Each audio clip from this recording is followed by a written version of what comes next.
ዶክተር በመሳሳም ብቻ የመጨረሻ ችግር አለብኝ መፍትሄ አለ ወይ? በመጀመሪያ በስንት ጊዜ ነው ግንኙነት የምትሞክረው ነው።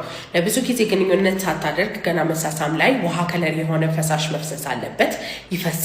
እሱ ቅድመ ፈሳሽ ነው የሚባለው። ቶሎ መጨረስ የሚባለው በመጀመሪያ ዋናው ነጭ ፈሳሽ መፍሰስ አለበት። ሁለተኛ ደግሞ ዋናው ነጭ ፈሳሽ ራሱ በመሳሳም ጊዜ ቢፈስ ራሱ ቶሎ መጨረስ አለበት ያስፈልጋል። ቢካዝ አብዛኛው ወንዶች የመጀመሪያ ዙር ቶሎ ነው የሚጨርሱት ማለት ነው። ስለዚህ ቶሎ መጨረስ አለብን እንዲባል ሁለተኛ ዙር ግንኙነት ደግመ ማድረግ አለብን። ሁለተኛ ደግሞ ቶሎ መጨረስ የሚቆጠረው ማለት ነው ብልት ውስጥ ከገባ በኋላ ነው።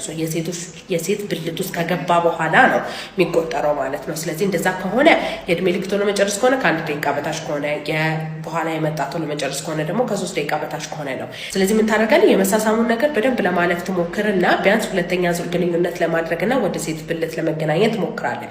የዛን ጊዜም ቶሎ መጨረስ ካለብህ መጣና ሆርሞን ላይ ነርቭ ላይ ያሉ ችግሮች ሊኖሩ ይችላሉ። እንዳግባብነታቸው ህክምና እንሰጣለን። ስንት ዙር ቢሆን ኖርማል ነው? ኦኬ፣ እንደዚህ ተብሎ የተቀመጠ ነገር የለም። ግዴታ ይሄን ያክል ዙር ምናምን የሚደረግ ነገር የለም። በአንድ ዙር ብቻ ግንኙነት የሚያደርጉ አሉ። በምሽት ደግሞ 7-8 ዙር ድረስ የሚሄዱ ወንዶች አሉ። ግን ማወቅ ያለባችሁ ነገር በአንድ ዙር ብቻ አንድ ወንድ አይረካም፣ አንደኛ። ሁለተኛ ደግሞ ተደጋጋሚ ዙር ማድረግ ልምድ ነው። ደግሞ ለሁለተኛ ዙር ዝግጁ የምትሆኑበት ሰዓት እየጨመረ ነው የሚመጣው ከእድሜያችሁ ጋር።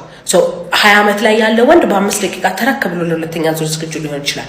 50 ዓመት በላይ የሆነ ወንድ ደግሞ 24 ሰዓት ድረስ ሊፈጅበት ይችላል። ስለዚህ ከእድሜያችሁ ጋር ያለ ነገር፣ ብልታችሁ የመጀመሪያ ዙር ጥንካሬ ያለው ወይ፣ ጠዋት ይቆማል ወይ እና አጠቃላይ በዛ ጊዜ ያላችሁ ሳይኮሎጂካል ሜካፕ እንዴት ነው የሚባለው ነገር መታወቅ አለበት። ግን ጥሩ ላይ ሳይኮሎጂ ሜካፕ ላይ ያለው ሆርሞኑን ንጹህ የሆነ ወንድ ብልቱ በትክክል ጠዋት የሚቆም ለመጀመሪያ ዙር ጥንካሬ አድርጎት የሚቆም ከሆነ የዛኔ ሁለተኛ ዙር ሶስተኛ ዙር መደጋገም ኖርማል ነው። ግን ግዴታ እንደዚህ አይነት ዙር መደረግ አለበት ካልሆነ ስንፈተ ወሲብ አለበት ማለት አይደለም።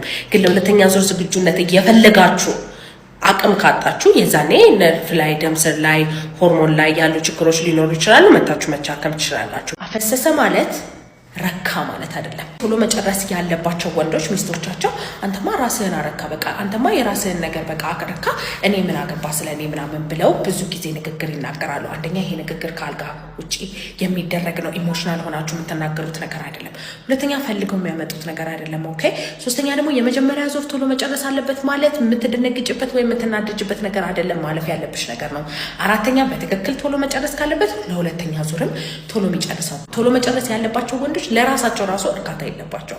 ስለዚህ አንተ ረክተህ የኔን ነገር ሳታስብ ቀረህ የሚባልበት ነገር አይደለም። እሱ ራሱ አልረካም፣ እመኝ አልረካም ማለት ነው። ስለዚህ እንደዚህ አይነት ነገር ተናግሮ አልጋ ላይ ማሸማቀቅ ሳይሆን ችግር ካለ በትክክል ከግንኙነት ውጪ በሆነ ኢንቫይሮንመንት፣ ካልም በሆነ ረጋ ባለ ኢንቫይሮንመንት መነጋገር፣ ከዛ በኋላ መታከም ካለበት ደግሞ መታከም አለበት ማለት ነው። ሰላም ዶክተር፣ ባሌ ከልክ በላይ ያማረው ተቸግሬያለሁ፣ ምን ላድርገው? ከልክ በላይ ስትይ በመጀመሪያ ምን ማለት ነው? በሳምንት 3-4 የግንኙነት ፍላጎቱ ከፍ ማለቱ ከልክ በላይ አያደርገው፣ ኖርማል ነው። የእነሱ ከልክ በላይ የሚመስለን የእኛ የግንኙነት ፍላጎታችን ያን ያክል ከፍ የሚል ስላልሆነ ነው። ባሎች ግዴታ ከፍ ባለ ቁጥር ሚስቴ ግንኙነት እንድታደርግ ፈልጋለሁ ማለትም ትክክል አይደለም። ሴቶች ደግሞ የግንኙነት ፍላጎታችን ከሌለ ባሌ ስለፈለገ ብቻ ፐርፎርም አላደርግ የሚባል ነገር አይደለም። ስለዚህ ማጣጣም አለባችሁ። ከልክ በላይ የሚባል አለ። አሁን ሃይፐርሴክሹዋሊቲ ዲዛየር ዲስኦርደር የምንለው አንድ ወንድ ከግንኙነት ውጪ ማሰብ ሲያቅተው ድረስ ማለት ስራም የዕለት ተዕለት ህይወቱን የሚያጠቃበት አይነት ከሆነ፣ ብልቱ በማይሆን ጊዜ ላይ የሚቆም ከሆነ፣ ግንኙነት በየቀኑ በቃ ከግንኙነት ውጪ ሀሳብ ከሌለው አስገድዶ ግንኙነት ማስደረግ፣ ወደ ሴት ልጅ ማጥቃት፣ ወደ ሴጋ መምታት ምናምን የሚያስኬደው ነገር ከሆነ እሱ ችግር ነው። ኦኬ ሶ እሱ ላይ ሃይፐርሴክሹዋሊቲ ዲዛየር ዲስኦርደር እሱ የስንፈተ ወሲብ አይነት ነው። መጥቶ መታከም ይችላል። የመጀመሪያ ዙር ቶሎ መጨረሱ አይቀርም። የምትደነግጭበት ወይም የምትቆጭበት ወይም የማይሆን ነገር ነው በቃ ይሄ ነገር ስንፈተ ወሲብ አለበት የምትይበት አይደለም። አይኖ አንቺ ሳትጨርሺ ሲጨርስ ማለት ነው ሊከፋሽ ይችላል። እርካታ ደረጃ ሳትደርሺ ሲቆምብሽ በጣም ሊከፋሽ ይችላል። ግን እሱን ደግሞ ክፋት ንግግር ስትናገሩ ጭንቅላቱ ላይ የሚቀር ነገር ይኖራል። ስለዚህ እሱን መናገር የለብሽም። ከዛ በኋላ ደግሞ ከዚህ በኋላ ግንኙነት አላደርግም ብለሽ የምትተኝበት ነገር አይደለም። ኦኬ ሶ የመጀመሪያ ዙር ቶሎ ከጨረሰ በኋላ ለሁለተኛ ዙር ትንሽ ደቂቃ ቆይቶ ይዘጋጃል። እሱን ግንኙነት ድባቡን አስቀጥሎ ሁለተኛ ዙር ደግሞ መቆየት ይቆያል ማለት ነው። መጀመሪያ ዙርን አልፎ ሁለተኛ ዙርም ሶስተኛ ዙርም ግንኙነት ብትደግሙና አሁንም ቶሎ የሚጨርስ ከሆነ የዛኔ ቶሎ መጨረስ አለበት ማለት ነው። ስለዚህ ነርቭ ላይ ሆርሞን ላይ ያሉ ችግሮች ሊኖሩ ይችላሉ። መጥቶ መታከም። ለሚስቶች የሚሰጥ ምክር ፓርት 4 ትንንሹን ነገር ማድነቅ ልመዱ። እስቲ ማድነቅ ልመዱ፣ አካብቱት። ዋው እንደ ዛሬ ሆነ አታውቅም፣ እንደ ዛሬ አንበሳ ሆነህልኝ አታውቅም ምናምን ብላችሁ ትንሽ ነገር እኮ ሊሆን ይችላል። አንቺ ላይ ልዩነት የሚያመጣ ነገር ላይሆን ይችላል፣ ግን ማጨብጨብ ልመዱ።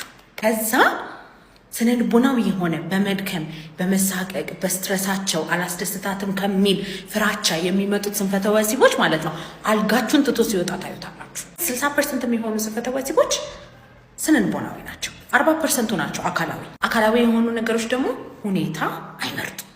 ሁልጊዜ አንድ አይነት ነው የሚሆኑት። ሰው ጠዋት የማይቆም ከሆነ በግንኙነት ሁልጊዜ የሚልፈሰፈስ ከሆነ ስትረስድ ነው ስትረስድ አይደለም የሚባለው ነገር ማይወስን ከሆነ በየግንኙነቱ ቶሎ መጨረስ የሚያስቸግረው ከሆነ የዛኔ ነርቭ ላይ፣ ሆርሞን ላይ፣ ጡንቻ ላይ፣ ደም ስር ላይ ያሉ ችግሮች ሊኖሩ ይችላሉ። መታችሁ መታከም ትችላላችሁ። ባለቤቴ እኮ ትናንትና ብልቷ አልቆመም አልጋ ላይ በቃ እየማገጠብኝ ነው ከሌላ ሴት ጋር ግንኙነት ጀምረዋል ማለት ነው ብላችሁ የምታስቡ ሴቶች ለእናንተ ያለ ምክር ነው። ፓርት 5 ስንፈተ ወሲብ የመማገጥ ወይም ቺት የማድረግ ምልክት አይደለም። ብልቱ ስለተልፈሰፈሰ ቶሎ ስለጨረሰ ዘግይቶ ስለጨረሰ ፍላጎት ስለሌለው እየማገጠብሽ ነው ከሌላ ሴት ጋር ግንኙነት ጀምሯል ማለት አይደለም። ስንፈተ ወሲብ የሚመጣበት አካላዊና ስነልቦናዊ የሆኑ ነገሮች ናቸው። አንድ ወንድ በህይወት ውስጥ በፋይናንስ ጉዳይ፣ ፋሚሊ በማስተዳደር ጉዳይ፣ በራሱ ጭንቀቶች፣ ብዙ በማህበረሰባችን ኖቲስ የማናደርጋቸው ችግሮችና ጭንቀቶች መሀል ያልፋል። እሱ ሊሆን ይችላል። ካልሆነ ደግሞ ቶሎ መጨረሱ በየግንኙነቱ ከሆነ ጠዋት ብልቱ የማይቆም ከሆነ ፍላጎት ጭራሽ በቃ ድርግምግም ያለ ፍላጎት በሳምንት ፍላጎቱ ከሌለ እሱ ደግሞ አካላዊ ነገር ሊሆን ይችላል። ደም ስር ላይ ሊሆን ይችላል ችግሩ፣ ነርቭ ላይ ሊሆን ይችላል ችግሩ፣ ጡንቻ ላይ ሊሆን ይችላል ችግሩ፣ ሆርሞን ላይ ሊሆን ይችላል ችግሩ። በቃ ቺት እያደረገብኝ ነው ብለሽ ከመደንገጥሽ በፊት ባለቤትሽን ማዋራት ሞክሪ። ጠዋት ላይ የሚቆመውን ነገር ለማስተዋል ሞክሪ። ወይም ጠዋት ላይ ይቆማል ወይ ምናምን ብለሽ ጠይቂው። የግንኙነት ፍላጎቱ የቀነሰበት ምክንያት ጭንቀት ላይ ምናምን ካለ ጠይቂው።